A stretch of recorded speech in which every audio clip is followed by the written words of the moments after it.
नमस्कार दोस्तों इस वीडियो में हम आपको बताने वाले हैं अप्लाइड मैकेनिक्स के चैप्टर मशीन के अबाउट आने वाले इस दो मोस्ट इम्पॉर्टेंट पॉइंट्स, जिसका पहला पॉइंट होता है स्क्रू जैक और दूसरा पॉइंट आपका होता है वर्म और वर्म पहिया। इन दोनों के अबाउट ही आज हम इस वीडियो में बात करने वाले हैं। आपको पूरा इसका विवरण देने वाले हैं कि इसके फिगर्स कैसे बनते हैं और इसके फार्मूले क्या होते हैं जिस पे बेस्ड आपको न्यूमेरिकल्स आपके एग्जाम में मिलते हैं। तो दोस्तों, मशीन से रिलेटेड और भी हमने वीडियोस बनाए हैं। आप और हमारे वीडियोस देखने के लिए आप नीचे डिस्क्रिप्शन में जाइए, आपको लिंक मिल जाएगी, वहाँ से आप देख सकते हैं। लगातार हम आपको नोट्स भी अवेलेबल करवा रहे हैं और साथ ही साथ आपको न्यूमेरिकल से भी सॉल्व करवा रहे हैं। तो आप न्यूमेरिकल से भी देखने के लिए हमारे चैनल को जरूर सब्सक्राइब करें। नोट्स प्राप्त करने के लिए आप नीचे डिस्क्रिप्शन में जाइए, वहाँ से आपको इस पीडीएफ फाइल की नोट्स मिल जाएगी, आप इसे डाउनलोड कर सकते हैं। आप हमारे व्हाट्सएप ग्रुप में ज्वाइन होने के लिए नीचे डिस्क्रिप्शन में दी गई लिंक के माध्यम से आप हमारे व्हाट्सएप ग्रुप में भी ज्वाइन हो सकते हैं। तो दोस्तों नमस्कार, आप देख रहे हैं अपना favourite YouTube channel study more by Saurabh और मैं हूं आपके साथ आपका अपना दोस्त सौरभ ओझा। दोस्तों, इस वीडियो में हम जैसा कि आपको सबसे पहले बता चुके हैं कि दो मोस्ट इंपॉर्टेंट पॉइंट्स हम बताने वाले हैं। पहला स्क्रू जैक और दूसरा वर्म और वर्म पहिया। तो सबसे पहले हम बात करते हैं सिंपल स्क्रू जैक की। इस पे बेस्ड न्यूमेरिकल्स आपको कुछ एग्जाम पेपर में मिलने वाले हैं और ये आगे भी आपको महत्वपूर्ण होता है। तो सबसे पहले सिंपल स्क्रू जैक क्या होता है, इसमें देखिए आप क्या है आपका स्क्रू। स्क्रू क्या होता है, हमने अक्सर घरों में देखे हैं कि जो कुछ नट्स ऐसे मिलते हैं जो कि स्क्रू टाइप्स के होते हैं, मतलब उनमें ऐसे ऊपर उनका मॉडल इस प्रकार से होता है, इसमें हम कुछ भी फंसा करके अगर इनको घुमाएं तो ये अंदर प्रवेश करते हुए चले जाते हैं। तो जस्ट उसी स्क्रू से आपको इसको समझना है। स्क्रू जैक वह डिवाइस है जो कि कम प्रयास लगाकर अधिक भार उठाने में सहायता करती है। ठीक है, स्क्रू जैक आपकी एक डिवाइस होती है जो जिस पर कि आपको कम प्रयास लगाने पर आप अधिक लोड उठा सकते हैं। अब आपका बात आता है कि स्क्रू जैक कितने प्रकार के होते हैं। स्क्रू जैक आपके दो प्रकार के होते हैं, पहला सिंपल स्क्रू जैक और दूसरा differential screw jack. Simple screw jack को आप क्या बोल सकते हैं, सिंपल का मतलब इसमें आपको कुछ बताने की जरूरत नहीं, साधारण स्क्रू जैक। और दूसरा आपका जब डिफरेंशियल आता है तो इसका मतलब हो जाता है आपका व्यासांतरी स्क्रू जैक। ये दोनों ही स्क्रू जैक मोस्ट इंपॉर्टेंट्स हैं। मतलब टोटल अब हम इस वीडियो में 3 पॉइंट्स के अबाउट बात करने वाले हैं। पहला पॉइंट आपका हो जाएगा सिंपल स्क्रू जैक, दूसरा हो जाएगा आपका डिफरेंशियल स्क्रू जैक और तीसरा आपका हो जाएगा वर्म और वर्म पहिया। तो आइए स्टार्ट करते हैं हम सबसे पहले सिंपल स्क्रू जैक से। तो जैसा कि अब आपको स्क्रीन पर आपके आ गई होगी थ्योरी, आपको ये थ्योरी ध्यान देनी है, आपको ये थ्योरी नोट्स कर लेनी है। वैसे तो आपको ये पीडीएफ फाइल नीचे डिस्क्रिप्शन में दी गई लिंक के माध्यम से आपको ये पीडीएफ मिल जाएगी, आप वहाँ से इसे डाउनलोड कर लीजिए। मगर आप जब हम बताते चले तो आप अपने साथ नोट्स भी कंप्लीट करते चलिए, क्योंकि एग्जाम में आपके नोट्स के बहुत महत्वपूर्ण होते हैं। तो सबसे पहले सिंपल स्क्रू जैक। इस प्रकार के स्क्रू जैक में एक नट, एक स्क्रू, द स्क्वायर थ्रेड्स और एक हैंडल स्क्रू हेड के साथ लगा होता है।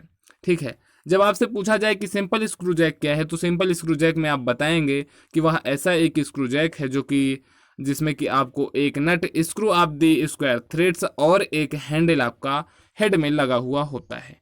अब जब आपका स्क्रू जैक आ जाए तो आपको स्क्रू जैक के साथ ये भी बता देना है डिफिनेशन के साथ कि स्क्रू जैक के द्वारा हम कम प्रयास लगा करके अधिक फोर्स को उठा सकते हैं, अधिक लोड को उठा सकते हैं।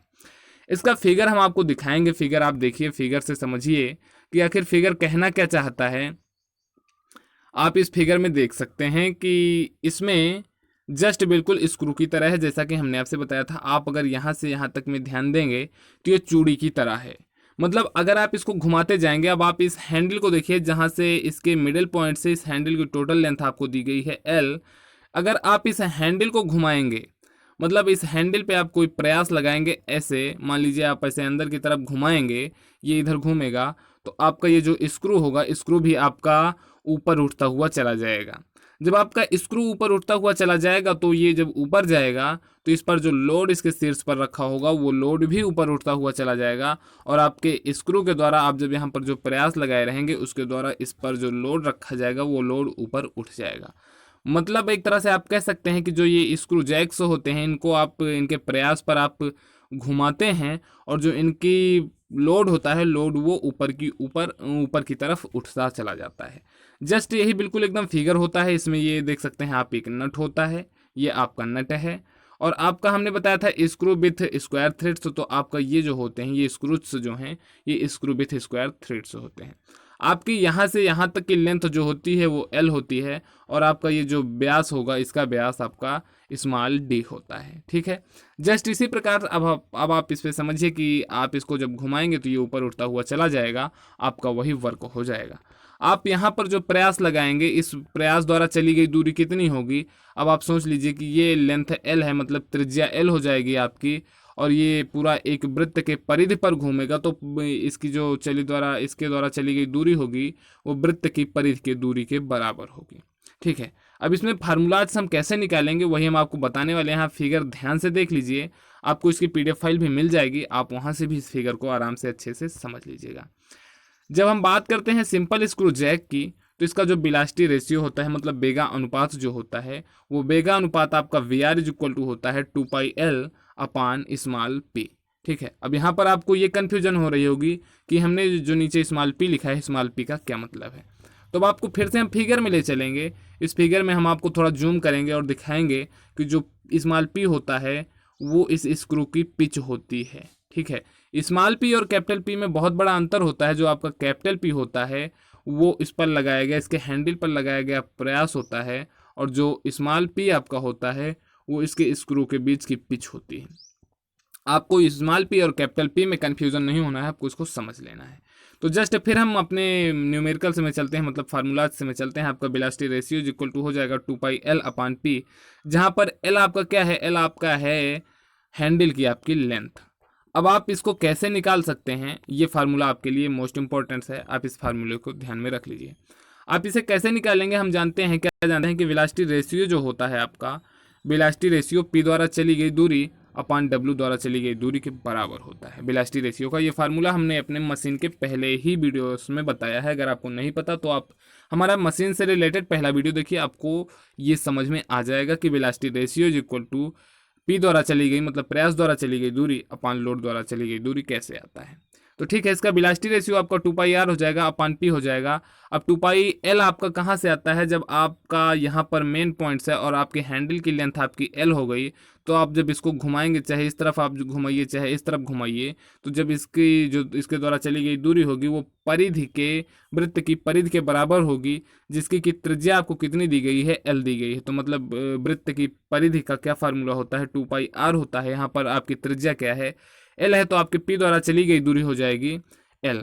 और हम यहाँ पर मान लेते हैं कि जब आप एक राउंड उस हैंडल को घुमाते हैं तो जो आपका स्क्रू था, जो ऐसे ऐसे बना था, ठीक है, वो आपका एक पिच ऊपर चढ़ता है जिसके बीच की दूरी P हो गई, तो आपका आ जाएगा velocity ratio equal to 2πR upon P। तो ये इसका मेन इंपॉर्टेंट फार्मूला है।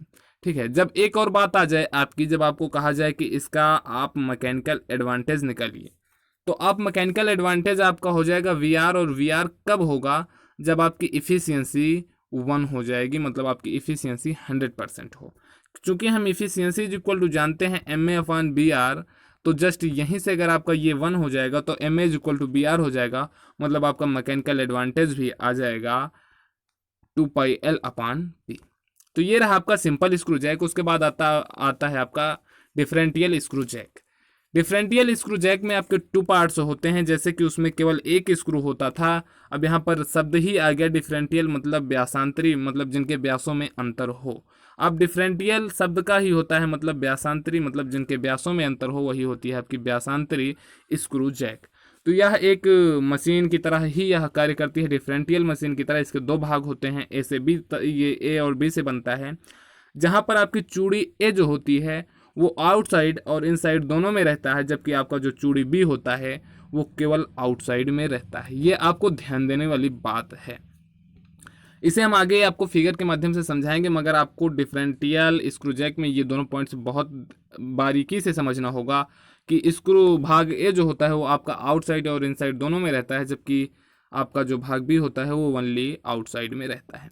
हम आपको इसका फिगर दिखाते हैं, आप देख सकते हैं फिगर, फुल फिगर आपकी स्क्रीन पर पॉसिबल नहीं हो पा रहा है। हाँ, शायद आपकी फुल स्क्रीन पर फिगर आ गया होगा। अगर आ गया है तो ठीक है, नहीं तो हम इसको जूम करके आपको दिखाते हैं। इसमें आपको कुछ बहुत ज़्यादा बताने की ज़रूरत नहीं है। ये आपका बेस है, बेस ही रहे, बेस पहले से ही आपको पता होगा कि बेस तो ज़रूर रहेगा। और आपका ये नट होगा, पॉइंट सी वाला आपका नट हो जाएगा, ये आपका स्क्रू है। हम इसी को आपको समझाने वाले हैं।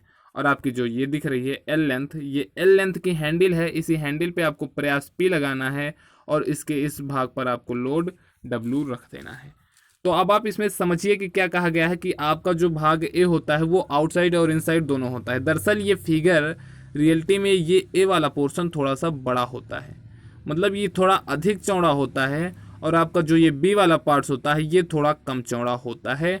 तो बस यहीं से आप देख सकते हैं कि ए जो होता है वो आउटसाइड और इनसाइड दोनों में वर्क करता है, और आपका जो वी होता है वो ओनली आउटसाइड में वर्क करता है। यहीं से आपका ये डिफरेंस समझ में आ जाता है। ये फिगर थोड़ा फॉल्ट है फिगर में, ये थोड़ा आपका चौड़ा होगा, और ये आपका जस्ट अगर आप इसको इसी तरह से रहने देना चाहते हैं बी पोर्शन को, तब आपका ये करेक्ट हो जाएगा। तो इस तरह से आपका ये हो जाएगा डिफरेंशियल स्क्रू जैक। तो जिस प्रकार से हमने सिंपल स्क्रू जैक के लिए सारे फार्मूले से निकाले थे, जस्ट उसी प्रकार हम व्यासांतरी स्क्रू जैक के लिए भी फार्मूले निकालेंगे। वेगानुपात V R is equal to हो जाएगा पी द्वारा चली गई दूरी अपान डब्ल्यू द्वारा चली गई दूरी। बी द्वारा चली गई दूरी जस्ट उसी प्रकार 2πl अपान हो जाएगा, पी द्वारा चली गई दूरी आपका हो जाएगा 2πl, और डब्ल्यू द्वारा चली गई दूरी P A minus P B. अब इसे आप फिगर से फिर से समझिए। मान लीजिए आपका ये थोड़ा बड़ा होगा और ये बी वाला पोर्शन आपका स्मॉल होगा, तो जब आपका इसके बीच की पिच जो होगी वो बड़ी होगी, चूंकि इसका स्क्रू बड़ा होगा तो इसकी पिच पी ए हो जाएगी, और इसकी जो पिच होगी पोर्शन बी की, इसकी पिच आप मान लीजिए स्मॉल होगी थोड़ी, पी बी हो जाएगी।